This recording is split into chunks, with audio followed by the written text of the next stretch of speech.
Amanhã, a lei de cotas nas universidades completa 3 anos. Durante esse período, o país criou cerca de 150 mil vagas para negros, o que inclui pretos e pardos. A estimativa é da Secretaria de Políticas de Promoção da Igualdade Racial. Em 2013, o percentual de vagas para cotistas foi de 33%. Quase 51 mil jovens negros entraram para o ensino superior por esse sistema. No ano seguinte, o índice de vagas subiu para 40% e o número de cotistas ultrapassou os 60 mil. Para 2016, a meta é que o percentual de vagas atinja os 50%. Atualmente, 128 instituições federais de ensino participam do sistema de cotas. A lei estabelece que, no mínimo, metade das vagas em universidades públicas e em institutos federais de educação sejam destinadas a alunos que estudaram em escola pública. E essas vagas devem ser preenchidas por candidatos autodeclarados, pretos, pardos e indígenas.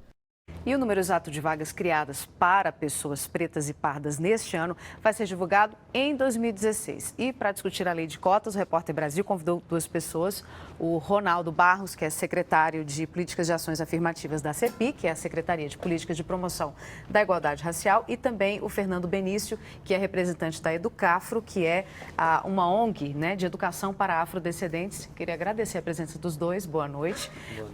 Vamos começar falando dos impactos que essa lei trouxe, tanto para a sociedade quanto para o meio acadêmico.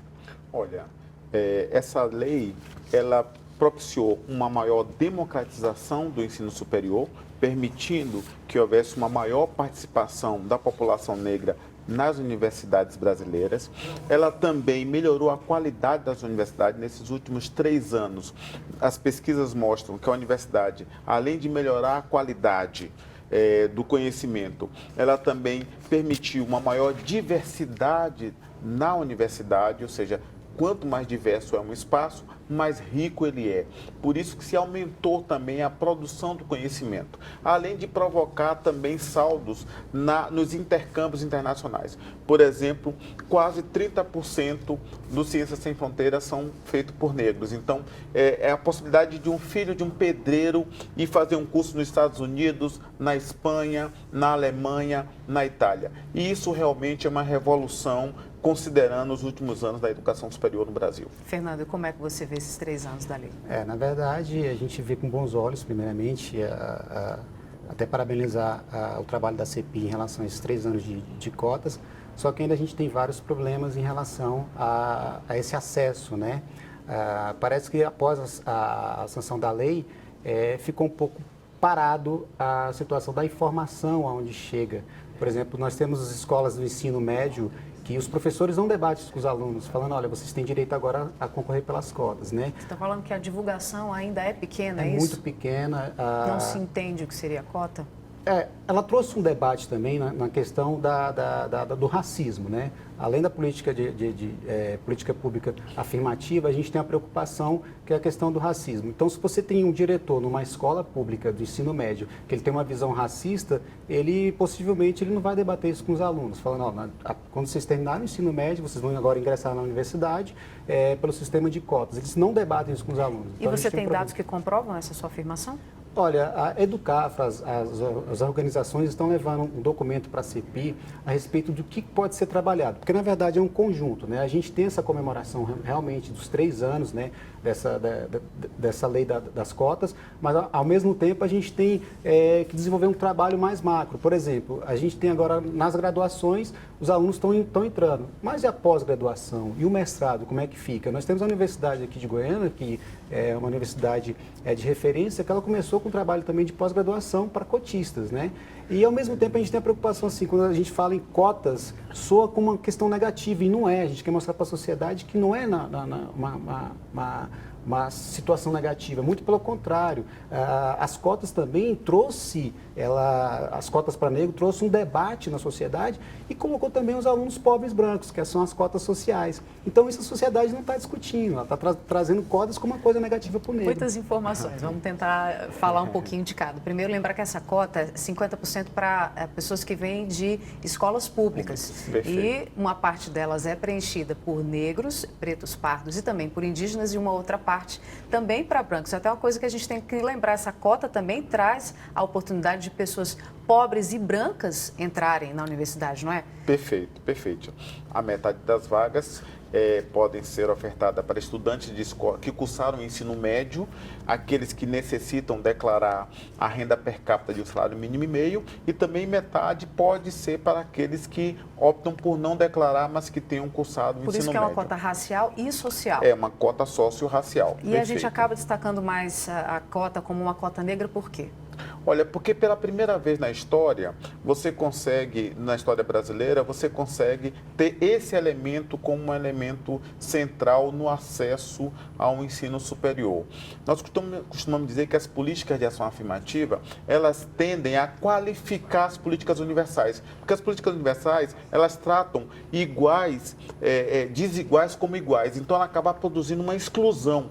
E as políticas de ação afirmativa, elas qualificam essas políticas universais, permitindo uma maior democratização no acesso, seja ao ensino superior, seja ao mundo do trabalho, seja a esfera que ela está relacionada. Fernando, e o que você estava se referindo ainda há pouco é que as pessoas não entendem que essa cota, então, eu, negro, estou competindo com negro, é igual com igual. É isso que ainda não está claro? É isso que não está claro. Por exemplo, os alunos negros da periferia, eles têm medo e às vezes têm vergonha de falar, não, estou minimizando a minha inteligência. Na verdade, não é isso. Ele vai fazer uma prova como qualquer outro, só que ele vai concorrer de igual para igual, com aquele aluno cotista também. Então, é necessário falar isso também. Ainda existe aluno negro que se sente discriminado por participar desse tipo de cota? O Brasil, nós carregamos, o Brasil ele é sexista, racista e homofóbico. Então, a gente tem que combater isso. Como que a gente vai combater? A partir do momento que esse aluno ele se graduou e chega a ser um gestor, vai ficar mais fácil esse combate. O problema é que ele, saindo da universidade só como graduado, ainda não é o suficiente. Por isso que a gente vai reivindicar a pós-graduação, o mestrado, para que chegue também aos gestores. Porque esses gestores que estão com vício já na educação, é um problema que a gente vai ter que enfrentar também. Inclusive, nessa situação das cotas, a gente vem para outro tipo de cotas. Por exemplo, o aluno saiu da faculdade, da universidade, e agora o mercado de trabalho, como é que vai ser? O racismo ele é imperioso. Então, a política de cotas colocou o aluno realmente na universidade, mas o racismo ainda não acabou. Tanto é que a gente está vendo o resultado aí de várias informações todo dia. Né? Nós tivemos um caso recentemente lá no Rio de Janeiro, das pessoas que estão, jovens, estão sendo proibidas até mesmo de ir à praia, porque em São Paulo fizeram uma cartilha totalmente racista. Então, como é que a gente combate isso? Quem são as pessoas que estão gerindo isso? Quem são as pessoas da segurança pública? Quem são os gestores? Esses gestores, será que ele passou por uma política de cotas também? Não, com certeza não. Então, é isso que a gente quer. Existe essa desinformação, até por parte dos negros, como você mesmo falou, que gera essa discriminação, e é importante a gente deixar isso claro, né? Essa preocupação dele é muito válida. É válida, sim. As políticas de ação afirmativa, ela é um dos mecanismos para a promoção da igualdade racial. Ela não é um único, por isso que a gente precisa fazer um conjunto de ações para reverter tanto as representações negativas da pessoa negra, da imagem do negro, da imagem do africano. É importante que você tenha políticas no mundo do trabalho para ampliar a acessibilidade, políticas de desenvolvimento econômico da população negra, de geração de emprego e renda. Então, é um conjunto de ações englobado nas políticas afirmativas que a gente precisa fazer. Mas é importante acentuar que nos últimos 12 anos o Brasil se destacou no mundo como um país que mais promoveu a igualdade racial. Hoje foi lançado o programa Bolsa Família, o programa Minha Casa Minha Vida, que ela tem uma incidência muito grande na população negra. Quase 75% da população beneficiada pelos programas sociais do governo são negros. Então, o país tem feito seu dever de casa, o governo federal tem avançado muito nessas políticas e isso é um exemplo para o Brasil e para o mundo. E já que a gente está aqui desmistificando algumas coisas, 2 pontos aqui importantes. Primeiro, a cor. Algumas pessoas, elas se autodeclaram pardas, pretas, indígenas, e há algum questionamento. Inclusive, aconteceu, que é uma outra lei de cotas, agora sim, cotas para concursos públicos, pessoa que foi aprovada para concurso público, se não me engano, para o Itamaraty, recentemente, mas a pessoa ela era branca, aparência branca mesmo, e se dizia negro. E aí entra outra discriminação, questionamento da lei. O que vocês têm a dizer a respeito? Primeiramente, a gente tem que até avaliar, por exemplo, a gente precisa de uma regulamentação da Lei 12.990, que destina 20% das vagas dos concursos públicos federais. Né? vindo a regulamentação, vai ficar mais fácil o critério de entrevista, o critério... A gente acha um absurdo uma pessoa totalmente preparada juridicamente, né? Concorrer a uma vaga, por exemplo, em Itamaraty, a gente sabe que o concurso ele é bem concorrido, né, em relação às pessoas ali que estão concorrendo. Então, a gente percebe que precisamos de mecanismos de regulamentação. Para deixar esses critérios mais claros. Mais claros e automaticamente também mostrar para aquela pessoa que está tentando burlar um direito, tirando um direito de outra pessoa, ele está correndo um crime. Essa pessoa tem que ser punida e demonstrada como deve ser feito a inserção no concurso público, porque também está soando como uma coisa negativa, cada falha. Nós não achamos que devemos legislar pela exceção. É um caso específico num mar muito grande. Nós entendemos que a Lei 12.990 não necessita de regulamentação. Que é a lei para cotas de concurso. Perfeito, na cota de serviço público. Você tem tanto o sistema de autodeclaração, como você tem já uma jurisprudência a partir do voto do Lewandowski no Supremo, que também permite a heteroclassificação, identificação. Você já pode, porque você tem base legal para isso, criar numa banca de concurso uma comissão que pode avaliar a veracidade ou não da autodeclaração. Então, a gente já tem ordenamento jurídico suficiente para fazer valer a lei e não precisar de uma regulamentação. A lei é auto-aplicável e também é uma lei exitosa. Tem 1 ano de idade. Uma pergunta para os dois aqui, porque a gente recebeu uma pergunta de telespectador rapidamente, que o nosso tempo está acabando. Rodrigo Fernandes, de Novo Hamburgo, do Rio Grande do Sul, pergunta se os efeitos da política de cotas já são evidentes na sociedade. Rapidamente, para a gente encerrar os dois, por favor.